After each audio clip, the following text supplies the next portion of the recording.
एक ऐसा ऑपरेशन जिसका नाम सुनकर ही क्यूरियोसिटी बढ़ जाती है, ऑपरेशन सिंदूर। हाँ बिल्कुल। अगर हम इतिहास के पन्नों को पलटे ना, तो युद्ध की तस्वीरें मतलब अक्सर टैंकों, तोपों और धुएं से भरी होती हैं। लेकिन आज जिस घटना की हम गहराई से जांच करने वाले हैं, वो इस पुरानी तस्वीर को पूरी तरह से बदल देती है। हाँ, क्योंकि ये कोई पारंपरिक युद्ध नहीं था। सही कहा। हम बात कर रहे हैं 2025 के भारत-पाकिस्तान संघर्ष की। हाल ही में जो रक्षा दस्तावेज डीक्लासिफाई हुए हैं और ऑब्जर्वर रिसर्च फाउंडेशन या ओआरएफ की जो रिपोर्ट्स आई हैं, उनसे एक बात तो साफ है। कि ये कोई आम सीमा विवाद नहीं था। बिल्कुल नहीं। ये एक ऐसा युद्ध था जो जमीन पर, आसमान में और सबसे दिलचस्प बात इंटरनेट के सर्वर्स पर एक साथ लड़ा गया। और आज हमारा मकसद किसी एक पक्ष या नैरेटिव को सही या गलत ठहराना नहीं है। हम सिर्फ तथ्यों पर बात करेंगे और सैन्य उलझन को डिकोड करेंगे। तो इस पूरी श्रृंखला की शुरुआत होती है एक बहुत ही दर्दनाक घटना से। अप्रैल 2025 का महीना, जम्मू कश्मीर का पहलगाम इलाका। बाइसरन घाटी, जिसे अक्सर लोग मिनी स्विट्जरलैंड भी कहते हैं। बिल्कुल। वहां अचानक गोलियों की आवाज गूंज उठती है। 22 अप्रैल को वहां 26 पर्यटकों की जान ले ली गई। लेकिन दस्तावेजों में जो बात मुझे सबसे ज्यादा परेशान करने वाली लगी, वो इस हमले का तरीका था। मतलब ये कोई रैंडम फायरिंग नहीं थी। देखिए, चश्मदीदों के बयानों और जो शुरुआती पुलिस रिपोर्ट्स आई थी, उनके अनुसार ये एक बहुत ही सुनियोजित टारगेटेड किलिंग थी। हम्म। हमलावरों ने बाकायदा लोगों को रोका, उनका धर्म पूछा और फिर हत्याएं की।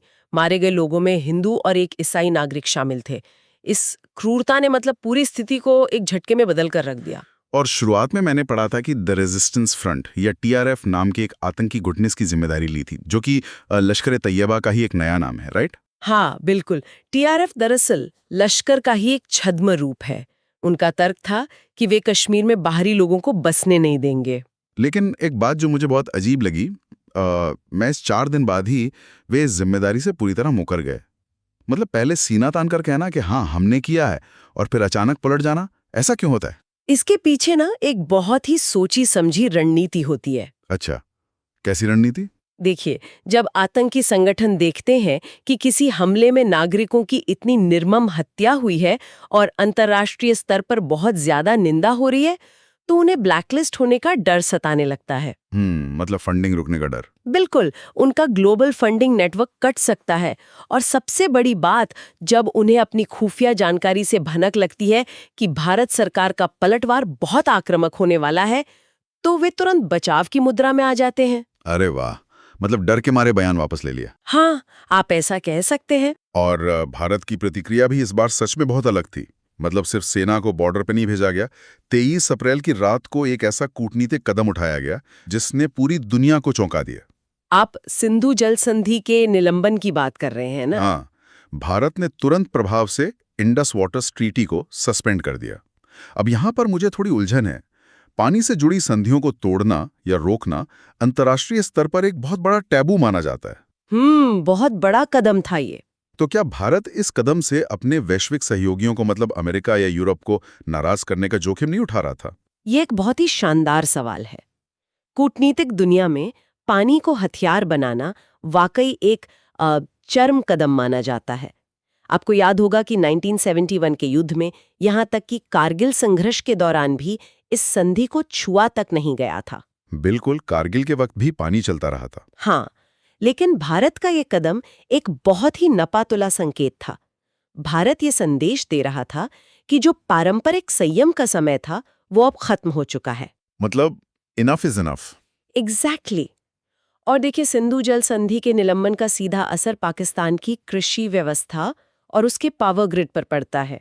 ये सिर्फ एक कागज के टुकड़े का सस्पेंशन नहीं था, ये पाकिस्तान की बुनियादी अर्थव्यवस्था पर सीधा प्रहार था। तो ये ऐसा हो गया जैसे कोई अपने पड़ोसी से हाथापाई नहीं कर रहा है, बल्कि उसने चुपचाप उस मेन स्विच को ही बंद कर दिया है, जिससे उस पड़ोसी के घर में रोशनी आती है और उसकी मशीनें चलती हैं। बहुत सही उदाहरण दिया आपने।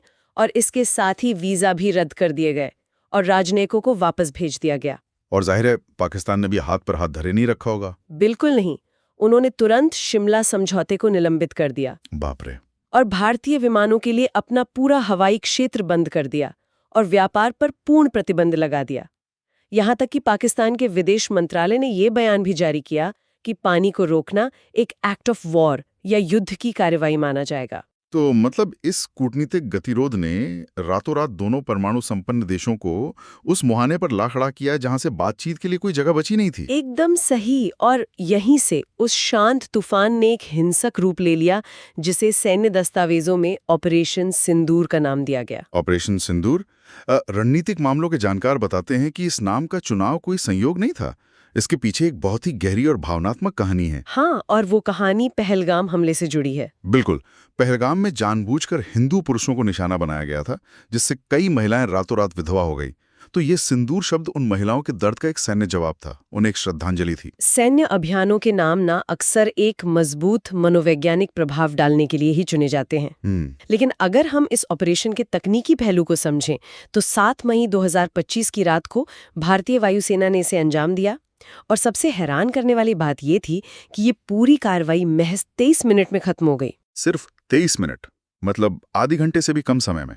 हाँ, और इन 23 मिनटों में पाकिस्तान और पाकिस्तान के कब्जे वाले कश्मीर यानी POK के अंदर 9 अलग अलग आतंकी ठिकानों को पूरी तरह तबाह कर दिया गया। रक्षा मंत्रालय के जो आंकड़े मैंने देखे, उनके मुताबिक इस हमले में जैश-ए-मोहम्मद, लश्कर और हिजबुल के 100 से ज्यादा आतंकी मारे गए। लेकिन मैं ये समझना चाहता हूं कि रात के अंधेरे में महज 23 मिनट के भीतर इतनी भारी तबाही आखिर कैसे संभव हुई? इसके पीछे बहुत ही उन्नत तकनीक थी। हाँ, क्योंकि दस्तावेजों में कुछ बहुत ही एडवांस हथियारों का जिक्र है, जैसे scalp cruise missile, hammer bomb और लॉइटरिंग म्यूनिशंस। ये चीजें असल में काम कैसे करती हैं? मतलब एक आम इंसान को कैसे समझाएंगे आप? देखिए, इन हथियारों ने ही इस ऑपरेशन को इतना घातक और सटीक बनाया था। अगर हम स्कैल्प की बात करें, तो ये एक लंबी दूरी की क्रूज मिसाइल है। अच्छा। इसकी सबसे बड़ी खासियत ये है कि ये टेरेन हगिंग तकनीक पर काम करती है। टेरेन हगिंग, इसका क्या मतलब हुआ? मतलब ये रेडार की पकड़ से बचने के लिए ना पहाड़ों और घाटियों के बिल्कुल समानांतर जमीन से बहुत सटकर उड़ती है। अरे माँ, मतलब रडार के नीचे से निकल जाती है। बिल्कुल। दुश्मन के एयर डिफेंस को इसके आने की भनक तक नहीं लगती। और दूसरा जो आपने बताया हैमर, वो एक स्मार्ट वेपन सिस्टम है जो साधारण बमों को गाइड करके अचूक निशाने पर गिराता है। और वो तीसरा लॉइटरिंग म्यूनिशंस, मैंने इसके बारे में पढ़ा है कि इसे कुछ रक्षा विशेषज्ञ कामिकेज ड्रोन भी कहते हैं। हाँ, इसे कामिकेज ड्रोन भी कहा जाता है। तो क्या मैं इसे ऐसे समझ सकता हूँ कि आसमान में मंडराता हुआ एक ऐसा खामोश स्नाइपर है जो पहले आराम से अपना टारगेट खोजता है, उसे कंफर्म करता है और फिर खुद ही एक मिसाइल बनकर उस पर गिर जाता? आपका ये स्नाइपर वाला उदाहरण एकदम परफेक्ट है। लॉइटरिंग का मतलब ही होता है मंडराना या इंतजार करना। ये ड्रोन टारगेट के ऊपर काफी देर तक उड़ सकते हैं। इससे सबसे बड़ा फायदा ये होता है कि मान लीजिए अगर टारगेट के पास कोई आम नागरिक या कोई स्कूल अस्पताल आ जाए, तो हमले को आखिरी सेकंड में रोका या मोड़ा जा सकता है। ओहो, मतलब अगर कोई बच्चा वहां से गुजर रहा हो तो ऑपरेटर उसे कैंसिल कर सकता है। बिल्कुल। ये कोलैटरल डैमेज यानी निर्दोष लोगों की जान जाने के खतरे को लगभग खत्म कर देता है। तो ये 2016 की सर्जिकल स्ट्राइक या 2019 की बालाकोट एयरस्ट्राइक से तो काफी अलग स्तर की बात हो गई ना।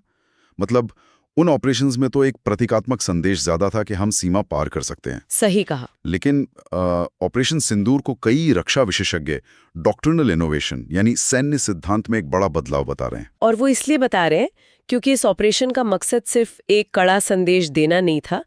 इस बार मकसद था आतंकियों की बुनियादी ढांचे को स्थायी और भारी नुकसान पहुंचाना। जड़ से उखाड़ना। हाँ, और इसमें ट्राई सर्विसेज जॉइंटनेस का बेहतरीन इस्तेमाल देखा गया। ट्राई सर्विसेज जॉइंटनेस मतलब तीनों सेनाएं एक साथ। एग्जैक्टली। मतलब थल सेना, नौसेना और वायुसेना ने एक ही दिमाग की तरह काम किया। जब वायुसेना आसमान से हमला कर रही थी, तब नौसेना ने अपने युद्धपोतों को अरब सागर में बहुत ही आक्रामक मुद्रा में तैनात कर दिया था, ताकि समंदर के रास्ते कोई हरकत ना हो। बिल्कुल। और थल सेना बॉर्डर पर इस तरह अलर्ट थी कि अगर पाकिस्तान ने कोई भी बड़ी गलती की तो उसे तुरंत और भारी जवाब दिया जाएगा। लेकिन जैसा कि हर संघर्ष के इतिहास में होता है, दुश्मन कभी खामोश होकर वार नहीं सहता। जाहिर सी बात है। अगर हम पाकिस्तान के नजरिए को देखें, जो कि उनके आधिकारिक बयानों और अंतर्राष्ट्रीय मीडिया में दर्ज है, तो उन्होंने इस पूरी घटना को बिल्कुल अलग तरीके से दुनिया के सामने रखा। उन्होंने भारतीय हमले को एक्ट ऑफ वॉर कह दिया। हाँ, पाकिस्तान का आधिकारिक रुख ये था कि भारतीय वायुसेना ने किसी आतंकी ठिकाने पर नहीं बल्कि नागरिक बस्तियों और मस्जिदों पर बम गिराए हैं। जो कि बिल्कुल उल्टा दावा है। बिल्कुल, उनके अनुसार इस हमले में 31 पाकिस्तानी नागरिकों की जान गई और इसी के जवाब में 3 दिन बाद यानी 10 मई को पाकिस्तान ने अपनी सैन्य कार्रवाई शुरू कर दी, जिसे उन्होंने ऑपरेशन बुनियान मरसूस का नाम दिया। बुनियान मरसूस, जिसका अरबी में अर्थ होता है अभेद्य दीवार या सीसे पिलाई हुई दीवार।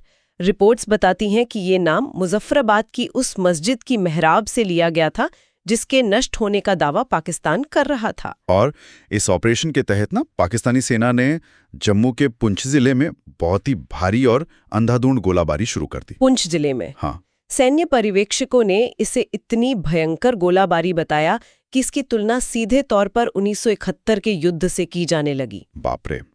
और इस गोलाबारी का जो जमीनी असर हुआ वो सिर्फ कुछ आंकड़ों में समेटने लायक नहीं है। भारतीय रिपोर्टों में स्पष्ट किया गया कि 16 नागरिक मारे गए, जो कि बहुत दुखद था। और इनमें 12 साल के जुड़वा बच्चे भी शामिल थे। मतलब जरा सोचिए उस मंजर के बारे में, जहां एक पल पहले स्कूल में बच्चे अपनी पढ़ाई कर रहे हों और अगले ही पल तोप का एक गोला उस पूरी इमारत को मलबे और धूल में बदल दे। ये युद्ध की बहुत ही भयावह वास्तविकता है, जो अक्सर रणनीतिक जीत हार की चर्चाओं में न कहीं दब जाती है। दस्तावेजों के अनुसार 31 स्कूल और एक सिख गुरुद्वारा इस गोलाबारी में पूरी तरह तबाह हो गए थे। बिल्कुल। और इसी बीच जमीन से ऊपर आसमान में क्या हो रहा था, इसे लेकर भी भयंकर दावे किए जाने लगे। पाकिस्तान के रक्षा मंत्रालय ने दावा किया कि उनके एयर डिफेंस सिस्टम ने भारत के सुखोई 30 MKI, राफेल जेट्स और 25 इजरायली ड्रोन्स को मार गिराया है। 25 ड्रोन्स? मतलब ये तो वो स्थिति हो गई जिसे सैन्य भाषा में वॉर फॉग या युद्ध का कोहरा कहा जाता है। एकदम सही शब्द इस्तेमाल किया आपने। जहां एक ही आसमान के नीचे एक ही वक्त में दो देश बिल्कुल अलग अलग वास्तविकताएं देख रहे हैं और दुनिया को दिखा भी रहे हैं। भारत ने कुछ लड़ाकू विमानों और ड्रोन्स के नुकसान की पुष्टि जरूर की थी, लेकिन पाकिस्तान जो संख्या बता रहा था वो जमीनी हकीकत और सैन्य संभावनाओं से बहुत दूर थी। देखिए, ये वॉर फॉग न सिर्फ एक संयोग नहीं था, ये उस तीसरे मोर्चे का सीधा परिणाम था जो पूरी दुनिया की नजरों से छिपकर फाइबर ऑप्टिक केबल्स और कंप्यूटर स्क्रीन्स पर लड़ा जा रहा था। अच्छा, आप साइबर वॉरफेयर की बात कर रही हैं? बिल्कुल। ये वो मोर्चा था जहां ना गोलियां चल रही थीं और ना ही मिसाइलें। मतलब हम अब उस अदृश्य युद्ध क्षेत्र की बात कर रहे हैं, सूचना युद्ध। और सच कहूं तो ये हिस्सा मुझे व्यक्तिगत रूप से सबसे ज्यादा डरावना लगता है, क्योंकि जब बॉर्डर पर तोपें गरज रही थी, ठीक उसी समय भारतीय रक्षा सर्विस के अंदर एक बहुत ही खामोश और खतरनाक जंग चल रही थी। साइबर सुरक्षा पर जो अंतर्राष्ट्रीय शोध पत्र प्रकाशित हुए हैं, उनके अनुसार पाकिस्तानी हैकर्स के एक बहुत ही कुख्यात समूह ने, जिसे APT 36 के नाम से जाना जाता है, एक बहुत ही शातिर चाल चली। APT 36? उन्होंने क्या किया? उन्होंने पहलगाम हमले के खुफिया दस्तावेज नाम से कुछ फर्जी ईमेल्स तैयार किए और इन ईमेल्स के अटैचमेंट में उन्होंने एक खास तरह का मालवेयर छिपा दिया था, जिसे तकनीकी भाषा में रिमोट एक्सेस ट्रोजन या RAT कहा जाता है। Remote access trojan? और ये RAT कैसे काम करता है? क्या ये ऐसा है जैसे मान लीजिए आपने अपने घर की कोई पाइपलाइन ठीक करने के लिए किसी प्लम्बर को बुलाया हो और जब आप उसकी तरफ नहीं देख रहे हो तो वो चुपचाप आपकी तिजोरी की चाबियों का सांचा बना ले? हाँ, ये उपमा बिल्कुल सटीक बैठती है। जैसे ही कोई सैन्य या खुफिया अधिकारी उस ईमेल के अटैचमेंट पर क्लिक करता, वो ट्रोजन सिस्टम के बैकग्राउंड में एक्टिव हो जाता, बिना किसी को पता चले। उनका एक पिछला दरवाजा खोल चुका होता है। ओहो, मतलब बैकडोर एक्सेस। हाँ, इसके जरिए हैकर्स सैन्य रणनीतियों, हथियारों की पोजीशन और जवानों की मूवमेंट का सारा संवेदनशील डेटा चुरा सकते थे। ये सच में रोंगटे खड़े करने वाला है कि कैसे महज एक क्लिक से पूरा का पूरा सैन्य अभियान खतरे में पड़ सकता है। बिल्कुल पड़ सकता है। लेकिन बात सिर्फ डेटा चोरी तक सीमित नहीं थी ना। सूचना युद्ध या इंफॉर्मेशन वॉरफेयर भी तो अपने चरम पर था। मुझे एक रिपोर्ट पढ़कर बहुत अचरज हुआ कि भारतीय सेना जो मोर्चे पर असल जंग लड़ रही थी, उसे अपना 15% समय सिर्फ फेक न्यूज और झूठे नैरेटिव से लड़ने में लगाना पड़ा। देखिए, ये आधुनिक युद्ध का एक बहुत बड़ा हिस्सा बन चुका है। पाकिस्तान की जो मिलिट्री PR विंग है, ISPR, उसमें सोशल मीडिया पर एक बहुत ही आक्रामक अभियान छेड़ दिया था। मैंने कुछ वीडियोस के बारे में सुना था। हाँ, डीप फेक वीडियो का इस्तेमाल करना, पुरानी और असंबद्ध तस्वीरों को नया बताकर पोस्ट करना और मनगढ़ंत खबरें फैलाना उनकी रणनीति का मुख्य हिस्सा था। और सिर्फ पाकिस्तान ही नहीं, इस नैरेटिव वॉर में तो चीन के सोशल मीडिया इन्फ्लुएंसर्स भी कूद पड़े थे। बिल्कुल। वे भारतीय सेना के उपकरणों का मजाक उड़ाते हुए पैरोडी वीडियो बना रहे थे ताकि वैश्विक स्तर पर भारतीय सेना का मनोबल गिराया जा सके। यहाँ मैं थोड़ा रुककर एक सवाल पूछना चाहता हूँ। जी पूछिए। अगर कोई सेना युद्ध के मैदान में अपने टारगेट को सटीकता से हिट कर रही है, अपने ऑपरेशंस में जीत रही है, लेकिन ट्विटर या ग्लोबल न्यूज़ चैनल्स पर वो हारती हुई दिख रही है, तो क्या उसे एक सफल ऑपरेशन माना जाएगा? मतलब क्या आज के समय में सोशल मीडिया की धारणा जमीनी हकीकत से ज्यादा शक्तिशाली हो गई है? ये बहुत ही गहरा सवाल है। रणनीतिकारों के बीच आज ये सबसे बड़ी बहस का मुद्दा है। इस स्थिति का विश्लेषण करते हुए कई रक्षा विशेषज्ञों ने भारत की संचार रणनीति की तुलना इजराइल के ऑपरेशन राइजिंग लायन से की है। ऑपरेशन राइजिंग लायन, उसमें क्या हुआ था? जब इजराइल ने वो ऑपरेशन किया था तो उन्होंने अपनी पीआर रणनीति को बेहद प्रोएक्टिव रखा था। प्रोएक्टिव मतलब पहले से तैयारी? हाँ, वे दुश्मन के झूठ बोलने से पहले ही ड्रोन फुटेज, इन्फोग्राफिक्स और सटीक डेटा दुनिया के सामने रख देते थे। इसके उलट इस मामले में भारत की रणनीति रिएक्टिव या प्रतिक्रियात्मक थी? हाँ, मतलब जब तक सच्चाई अपने जूते के फीते बांध रही होती है तब तक झूठ आधे दुनिया का चक्कर लगा चुका होता है। एग्जैक्टली। जब कोई झूठा वीडियो वायरल हो जाता था तब जाकर उसका खंडन किया जाता था। एकदम सही। इस देरी ने प्रोपेगेंडा को सच की तरफ फैलने और लोगों के दिमाग में जगह बनाने का पूरा मौका दे दिया। लेकिन इन सब के बीच 10 मई को अचानक युद्ध विराम की खबर आती है। अंतर्राष्ट्रीय दबाव बहुत बढ़ चुका था। खासकर अमेरिकी अधिकारियों को यह डर सताने लगा था कि ये पारंपरिक युद्ध कहीं परमाणु संघर्ष में न बदल जाए। वो डर तो हमेशा रहता है। सीज फायर तो हो गया, लेकिन भारत के लिए कहानी वहां खत्म नहीं हुई थी, क्योंकि पहलगाम हमले के जो मुख्य गुनाहगार थे वो अभी भी जिंदा थे। और यहीं से जन्म होता है इस कहानी के आखिरी अध्याय का, ऑपरेशन महादेव। ऑपरेशन महादेव। हाँ, सीज फायर के बाद 22 मई से 28 जुलाई 2025 तक श्रीनगर के दाचीगाम के घने जंगलों और दुर्गम पहाड़ों में ये सघन ऑपरेशन चलाया गया। दाचीगाम का इलाका भौगोलिक रूप से बहुत ही मुश्किल माना जाता है। वहां छिपे हुए 3 विशिष्ट लश्कर कमांडरों सुलेमान, हमजा अफगानी और जिब्रान, उनको खोजना एक विशाल जंगल में सुई खोजने जैसा था। बिल्कुल, और इसीलिए इस बार सिर्फ इंसानी मुखबिरों पर भरोसा नहीं किया गया। भारतीय सुरक्षा बलों ने अल्ट्रा सिग्नल कैप्चर इक्विपमेंट नाम की अत्याधुनिक तकनीक का इस्तेमाल किया। अल्ट्रा सिग्नल कैप्चर इक्विपमेंट, ये क्या करता है? ये तकनीक आतंकियों के रेडियो सेट्स और सैटेलाइट फोन्स के मतलब सबसे कमजोर सिग्नल्स को भी ट्रैक कर सकती है, भले ही वे कितनी भी गहरी गुफा में क्यों न बैठे हों। अरे वाह, तो छिपने की कोई जगह नहीं बची। हाँ, 2 महीने की कड़ी मशक्कत और खुफिया ट्रैकिंग के बाद जुलाई के अंत में इन तीनों को मार गिराया गया। और एक बहुत ही महत्वपूर्ण बात जो मैंने पढ़ी थी कि उनके पास से जो AK-47 और M4 कार्बाइन बरामद हुए, उनकी फॉरेंसिक जांच ने इस बात पर मुहर लगा दी कि ये वही हथियार थे जिनसे पहलगाम में पर्यटकों को मौत के घाट उतारा गया था। बिल्कुल। यह न्याय का एक चक्र पूरा होने जैसा था। लेकिन देखें, न्याय सिर्फ आतंकियों को सजा देने से पूरा नहीं होता है। सही कहा। ये उन लोगों के आंसू पोंछने और उनके जीवन को वापस पटरी पर लाने से भी जुड़ा है जो इस पूरी प्रक्रिया में अपना सब कुछ खो चुके हैं। ये बहुत ही अहम बिंदु है, क्योंकि जब भी हम युद्ध की बात करते हैं, हम मिसाइलों, रडार और कूटनीति में इतना उलझ जाते हैं कि उस आम इंसान को भूल जाते हैं जिसका घर तोप के गोले से उड़ गया था। बिल्कुल। लेकिन इस बार पुनर्वास की जो कोशिश की गई, दस्तावेजों के अनुसार वो सच में काबिले तारीफ थी। हाँ, प्रशासन और HRDS इंडिया जैसे गैर सरकारी संगठनों ने मिलकर सिर्फ राशन या टेंट बांटने का काम नहीं किया। उपराज्यपाल के नेतृत्व में 1500 स्मार्ट होम्स बनाने की एक बहुत ही व्यापक पहल शुरू की गई। 1500 स्मार्ट होम्स, और ये कोई ऐसे वैसे अस्थायी घर नहीं थे। जिन लोगों ने पुंछ की गोलाबारी में अपने घर खोए, उन्हें 3 बेडरूम वाले पक्के मकान दिए गए। हाँ। इसके साथ परिवारों को 15 साल का मुफ्त जीवन बीमा और BSNL के सहयोग से मुफ्त इंटरनेट भी दिया गया। लेकिन जिस एक चीज ने मेरा ध्यान सबसे ज्यादा खींचा वो ये थी कि इन घरों को हर 5 साल में मुफ्त में दोबारा पेंट करने का वादा किया गया है। मतलब पेंट, ये इतना जरूरी क्यों था? देखिए, बाहर से सुनकर लग सकता है कि पेंट करने से क्या होता है, लेकिन मनोविज्ञान के नजरिए से देखें तो एक चमकता हुआ और सुरक्षित घर इंसान को इसकी गरिमा वापस देता है। डिग्निटी। हाँ, जब एक विस्थापित परिवार ये देखता है कि उनके घर की दीवारें नहीं हैं, तो उनके अंदर से युद्ध का वो गहरा मानसिक आघात धीरे धीरे कम होने लगता है। ये उन्हें एहसास दिलाता है कि सिस्टम ने उन्हें लावारिस नहीं छोड़ा है। पुनर्वास केवल ईंट पत्थर का नहीं होता, मन का भी होता है। क्या बात कही आपने, पुनर्वास मन का भी होता है। तो अगर हम इस पूरी यात्रा को एक धागे में पिरोकर देखें तो ये शुरू होती है पहलगाम की एक खौफनाक सुबह से। फिर हम देखते हैं कैसे सिंधु जल संधि के निलंबन से कूटनीतिक तूफान आता है। इसके बाद 23 मिनट का वो ऑपरेशन सिंदूर जो सैन्य रणनीति को बदल कर रख देता है। बिल्कुल।